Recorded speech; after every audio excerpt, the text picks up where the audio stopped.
Спорткар Audi RS7, конечно, уступает в скорости гоночным болидам, но техническими характеристиками впечатляет все равно. Под капотом у этого автомобиля аж 560 лошадиных сил. Однако главным в заезде был не сам автомобиль, а то, что в нем отсутствовал водитель. Дело в том, что конкретно этот RS7 – это часть программы по созданию автопилота Audi Piloted Driving. У него даже есть собственное имя – Бобби.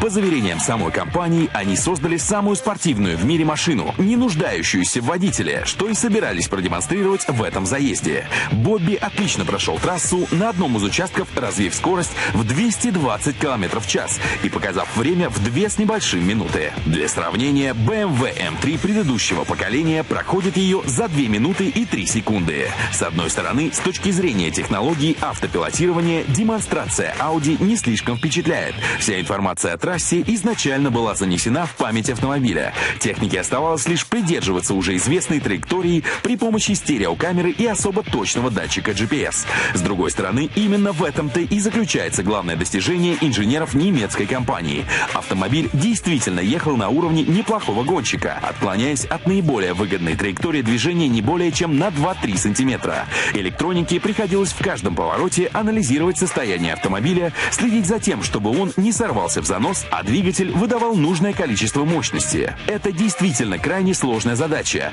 на решение которой команда Audi потратила многие годы работы. Для рядовых покупателей это, скорее всего, означает, что в ближайшее время мы увидим на серийных автомобилях еще более развитые электронные помощники, которые будут всячески облегчать жизнь водителей. А вот полноценного автопилота придется подождать еще лет 5-10 минимум.